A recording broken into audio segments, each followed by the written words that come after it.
तुल्यं निजान्तर्गतम् पश्यन्नात्मनि मायया बहिरिवोद्भूतं यथा निद्रया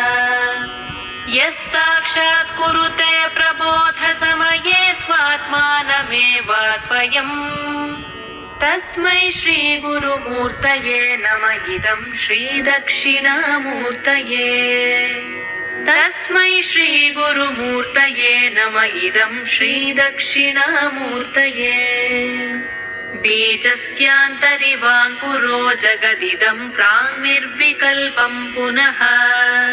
मायाकल्पितदेशकालकलना वैचित्र्यचित्रीकृतम् मायावीव विजृम्भयत्यपि महायोगी वयस्वेच्छया तस्मै श्रीगुरुमूर्तये नमः इदं श्रीदक्षिणामूर्तये तस्मै श्रीगुरुमूर्तये नमः इदं श्रीदक्षिणामूर्तये यस्यैव स्फुरणं सदात्मकमसत्कल्पार्थकं भासते साक्षात् तत्त्वमसीति वेदवचसा यो बोधयत्याश्रितान् यत् साक्षात्करणात् भवेन्न पुनरावृत्तिर्भवाम्भोनिधौ तस्मै श्रीगुरुमूर्तये नमः इदं श्रीदक्षिणामूर्तये तस्मै श्रीगुरुमूर्तये नमः इदं श्रीदक्षिणामूर्तये नानाच्छिद्रघटोदरस्थितमहादीपप्रभाभास्वरम् ज्ञानं यस्य तु चक्षुरादिकरणद्वारा बहिस्पन्दते जानामीति तमेव भान्तमनुभात्येतत् समस्तं जगत् तस्मै श्रीगुरुमूर्तये नमः इदं श्रीदक्षिणामूर्तये तस्मै श्रीगुरुमूर्तये नमः इदं श्रीदक्षिणामूर्तये देहं प्राणमपीन्द्रियाण्यपि चलां बुद्धिं च शून्यं विदुः स्त्रीबालान्धजडोपमास्त्वहमिति भ्रान्ता भृशं वादिनः मायाशक्तिविलासकल्पितमहाव्यामोहसंहारिणे तस्मै श्रीगुरुमूर्तये नमः इदं श्रीदक्षिणामूर्तये तस्मै श्रीगुरुमूर्तये नमः इदं श्रीदक्षिणामूर्तये राहुग्रस्तदिवाकरेन्दुसदृशो मायासमाच्छादनात्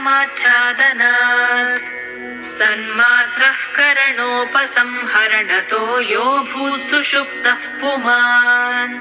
प्रागस्वाप्समिति प्रबोधसमये यः प्रत्यभिज्ञायते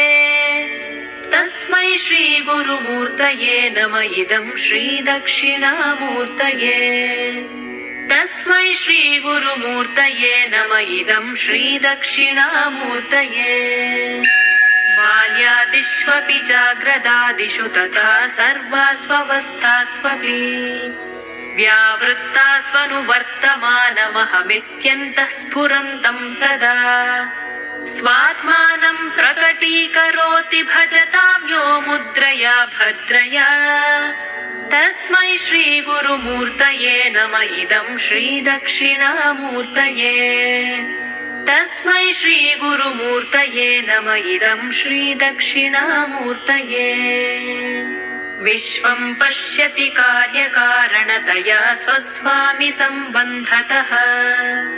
शिष्याचार्यतया तथैव पितृपुत्राद्यात्मना भेदतः स्वप्ने जाग्रति वा य एष पुरुषो माया परिभ्रामितः तस्मै श्रीगुरुमूर्तये नमः इदं श्रीदक्षिणामूर्तये तस्मै श्रीगुरुमूर्तये नमः इदं श्रीदक्षिणामूर्तये भूरम्भांस्य नलो निलोम्बरमहर्नाथो हिमांशुः पुमान् इत्याभाति चराचरात्मकमिदं यस्यैव मूर्त्यष्टकम्।